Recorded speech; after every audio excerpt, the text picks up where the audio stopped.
Hi everyone, this is Germinal Van, and today I'd like to talk to you about a very important topic. It's about the purpose of wealth. Some of you may wonder why am I talking about the purpose of wealth on my YouTube channel. Usually I talk about economics, mathematics, econometrics, statistics, etc. And today I'm talking about the purpose of wealth. Well, the reason why I'm talking about the purpose of wealth is very simple. First and foremost, wealth is related to economics. So, economics, in addition to be the science of decision making and the allocation of scarce resources for alternative uses, it is also the science of wealth. As you guys know, uh, the first major book of economic science was, or still is, The Wealth of Nations, which deals with the creation of wealth. So I'm addressing this topic because we live today in a world where people in position of power are teaching us to be resentful toward people who have wealth. They usually say the same thing. The rich are getting richer while the poor are getting poorer. Because the rich are the one exploiting the poor, they're stealing from the poor, they're taking everything from the poor. That's why poor people have trouble becoming rich. They're saying that as if poor people had something before and suddenly they have nothing. But first, let me say this: poverty is normal, wealth is not normal. And today, people have reversed the tendencies. They make it seem like being poor is something so abnormal. No, poverty is the norm.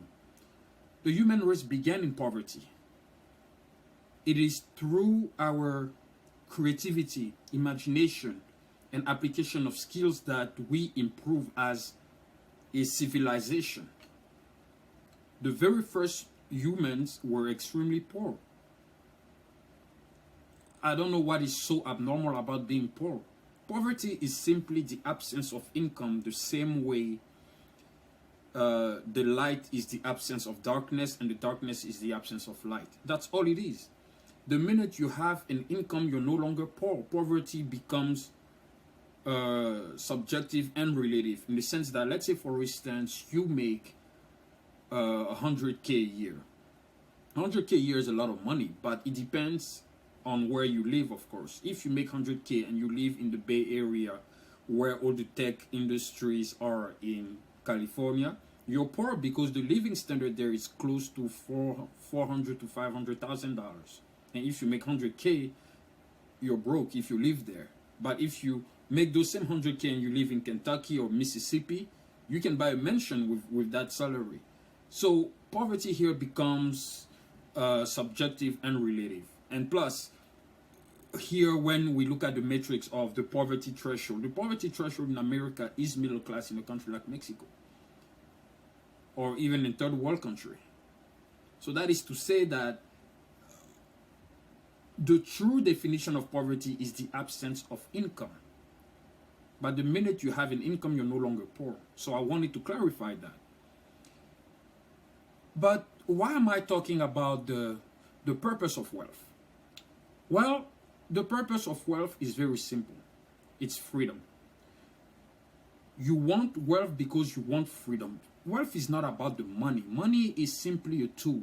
It's a tool to give you access to more resources. That's what money is.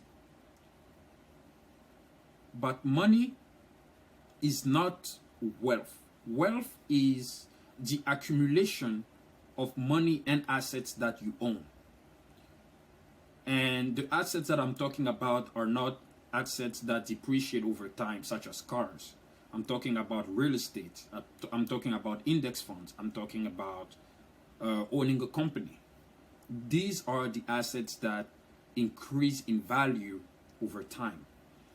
Today, when you see people like Warren Buffett, Jeffrey Bezos, Mark Zuckerberg, Jim Simons, all these people are billionaires today because they own assets that increase in value. And as you will see, all these names that I mentioned, they all own companies. They're all business owners. So, as I said, the purpose of wealth is freedom, is to have the freedom to do what you want. And what I mean by doing what you want is doing things freely in order to impact society positively, of course. And that is why wealth is so important. And it's important for people to realize that anyone can be, in fact, wealthy. Because becoming wealthy is not that difficult. What is difficult is the ability to maintain the wealth. See, poor people think that being wealthy is having a lot of money. It's true that to some extent, having a lot of money could be correlated with being wealthy, but having a lot of money does not define how someone is wealthy. What defines how someone is wealthy is the assets that person owns. Poor people don't think in terms of value, they think in terms of money and price. While rich people or wealthy people think in terms of value. When rich people make their decision upon purchasing something, they already determine the value of that thing they're going to purchase, how that thing is going to increase in value over time. While poor people are looking for immediate, instant gratification of that thing they're purchasing. And that's the problem. So poverty, like wealth, they're both a mindset. It's all a matter of approaching the element in question. Rich people diversify their incomes, while poor people don't. Poor people essentially rely on their salaries. And you can see, as I say, you can see someone who makes 100K a year, even 200K a year, but that person is still poor. And that person is poor if he or she doesn't own any valuable assets, if that person doesn't diversify its income, and if that person use its income on things that he or she doesn't need. So the question now is, how do you become wealthy? Especially if you come from a family that has nothing. And that, in fact, is the case of the United States. And that's what the US is known for. It's for people who are self-made millionaires and billionaires. So how do you become wealthy when you come from a poor family? Well, it's very simple. First, you need to get a job in order to have an income. And once you have an income, you need to diversify that income, meaning that you need to create yourself different source of passive income. And one of the type of passive income that I suggest to people is to write books. Because you see, writing a book is a very lucrative activity at the end of the day. And today we live in an era where publishing a book is one of the easiest process ever, because we have Amazon, we have Lulu, that kind of platform that enable people like me to put my writings up to the world and to make it available to the market, right? So when you write a book, it helps you make money while you sleep. Warren Buffett said, if you don't find a way to make money while you sleep, you're going to work until you die. Meaning that if you don't find a way to create a source of income where you don't have to exchange your time and labor for that income every time, you're going to have to wake up every single morning. Even at the time you're supposed to retire, you're still going to have to wake up, struggle, exchange your time and labor for that income that will not, first of all, make you rich, but it will only help you make a living. And what is making a living? Making a living is simply paying your taxes and paying your bills. Your salary doesn't make you rich. Your salary doesn't make you wealthy. What makes you wealthy is the accumulation of assets that you have. So it is important to invest in assets that increase in value over time. You have to think in terms of value. Value by essence is something that grows over time. So you have to adapt your mind to the long-term game. If you're someone who has impulses of immediate gratification, being wealthy is going to be a struggle, because wealth is something that is created over time. Let me take my own example. I started writing books at age 28. 3 years ago, I published my first book. Today, I have about 18 or 19 books. All these books will increase in value over time. And as I say, writing a book is one of the most lucrative way to create yourself a passive income, because once the book is written, you don't have to rewrite the book every time someone wants to purchase it. Okay? You don't have to rewrite the book every time someone wants to purchase it. You write the book once, you publish it, you make it available on the market, and whoever wants to read the book, purchase it. Every time someone purchases the book, you get your royalties. You may be taking a nap, you may be asleep. Someone who's, I don't know, in Japan or in the Philippines or in Finland or in Argentina is buying your book while you're sleeping. And that money goes straight into your account. That's what it means, making money while you sleep. It means that you don't have to exchange your time and labor for that money every time you want to make that money. And it's the same with selling products on Amazon. That's what I'm saying. Like, today we're living in the greatest era of our lifetime, because we have access to resources and information that our parents and grandparents didn't have access to. It is a blessing. Today, all you have to do is to have a computer, have internet, and you can literally start a business online without you moving anywhere. People are resentful on Jeff Bezos that he's rich, he doesn't pay taxes. First of all, the reason why Jeff Bezos is the richest man on the planet is because he's bringing value to mankind.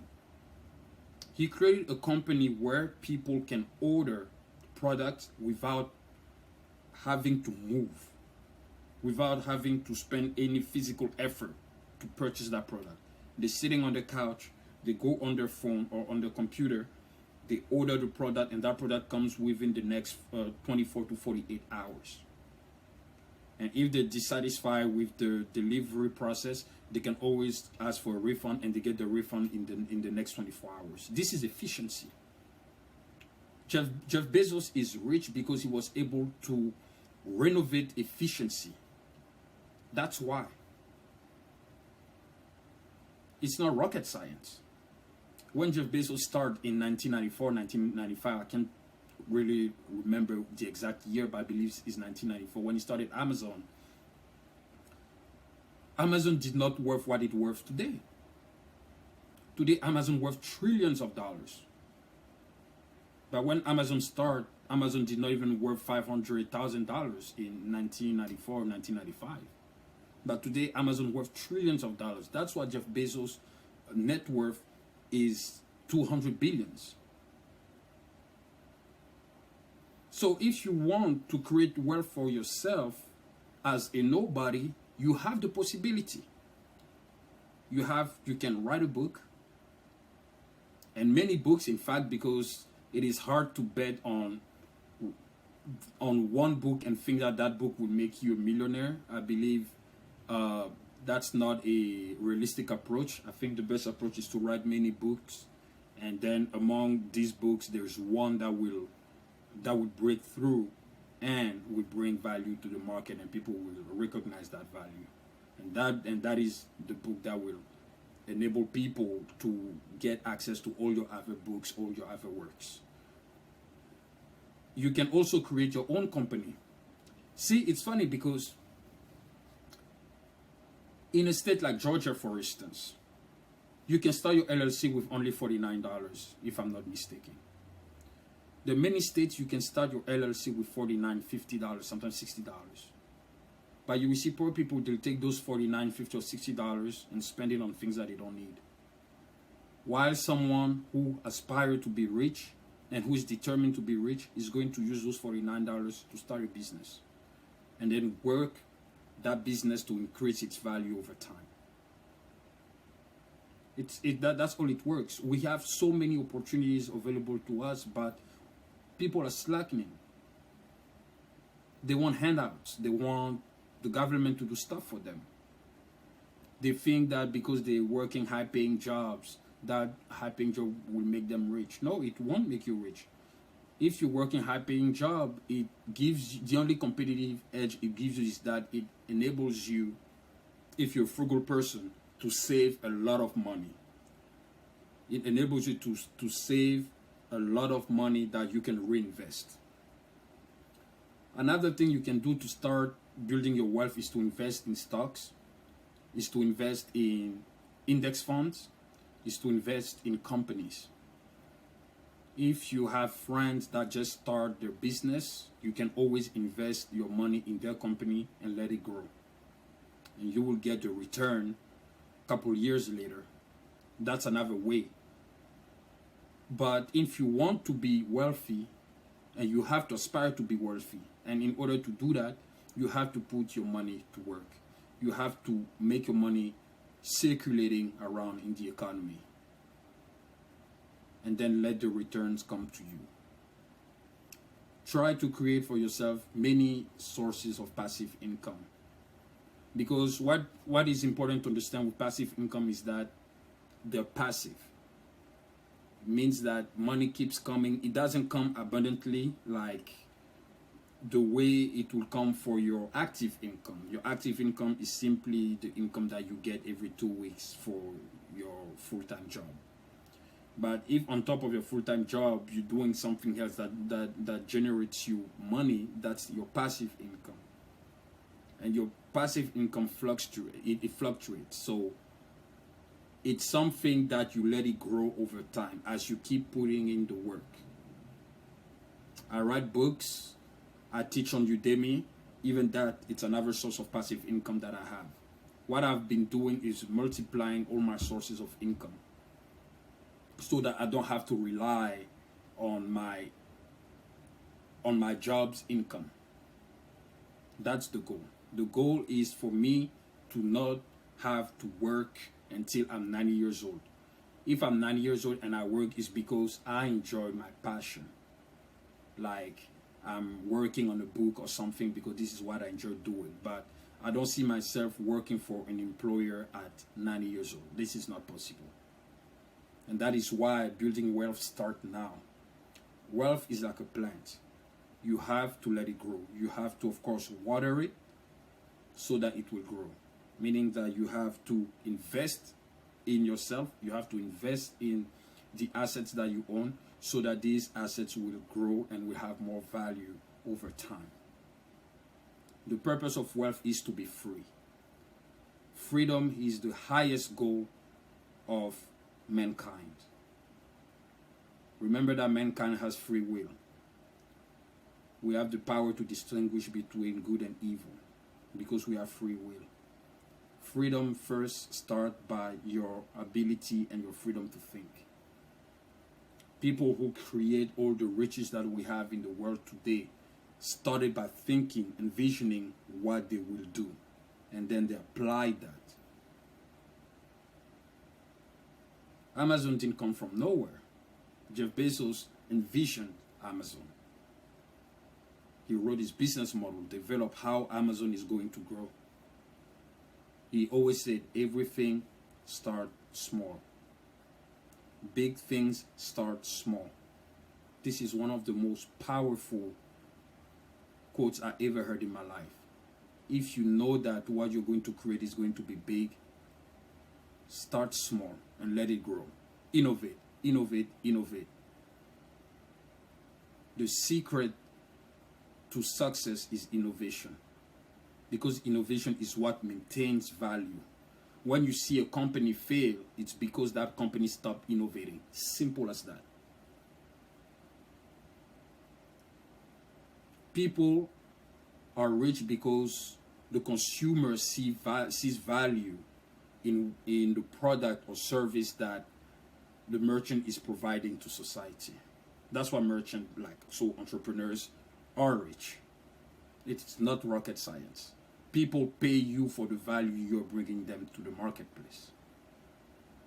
If they don't see any value in what you're doing, your business is not going to take off. And anybody can start a business.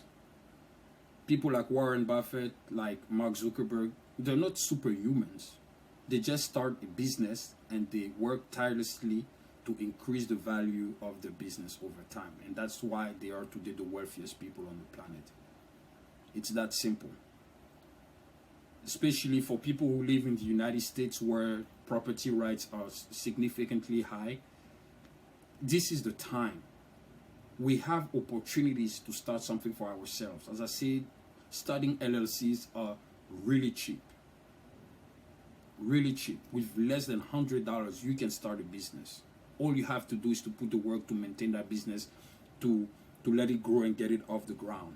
That's all you need to do. And your business will increase in value.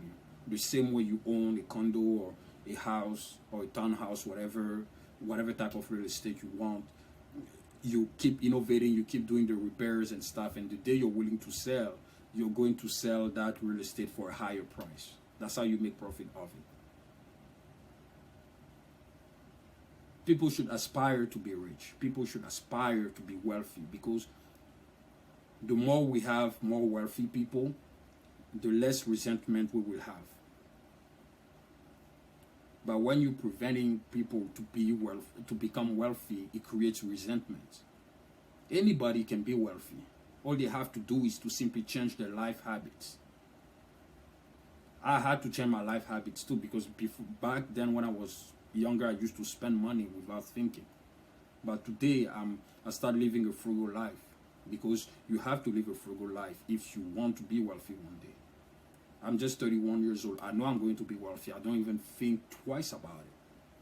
And I'm putting the work to be wealthy. Being wealthy to me is not an option. It's a must. It's a mandate. And people should aspire to become like that. If you want to start a business, just find a skill that you know can bring value to the market. How do you determine what brings value in the market?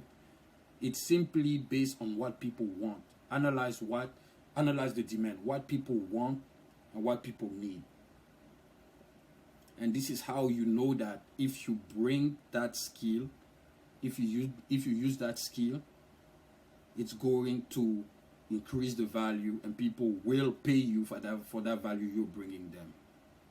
It's the process is not complicated. It is just long when you're building wealth, because remember that the essence of wealth is the accumulation of value. It is the accumulation of assets that increase in value over time. So you have to start embracing the long-term game. Be frugal. Use your money wisely. Start spreading your money in ventures that will increase in value over time. Start investing in stocks. Start investing in companies. If you have 2 or 3 friends who own companies, ask them the data to see the revenues, and if you believe that there is potential that their company will grow, start investing. You will get the return. It's not complicated. Building wealth is patience. If you know that you have what it takes to be patient and wait on the returns, and you're going to be wealthy. Otherwise, if you have impulses of immediate gratification, you're going to struggle, and you may have to work for the rest of your life. Let me know what you think in the comment, but that was my little talk on the purpose of wealth. I believe it is important for all of us to seek wealth, because wealth is the greatest thing that has ever improved the human condition since human beings exist. Poverty is normal, wealth is not normal. What creates wealth is what makes the human condition even more interesting and more stimulating. So we should all seek wealth for the benefit of mankind, because more wealth means less resentment. If I'm wealthy, all my friends are wealthy, everybody is wealthy, no one needs to be jealous of one another. we're just living our lives and everyone is happy. So pass this video to your friends, share this video. Information about how to create wealth is very important. Always, always, always train yourself, learn yourself new skills that you can share with people, and that skill will bring value to you and people will recognize that value. All right, ladies and gentlemen, thank you very much for everything. Let me know in the comment what you think. Until then, see you guys.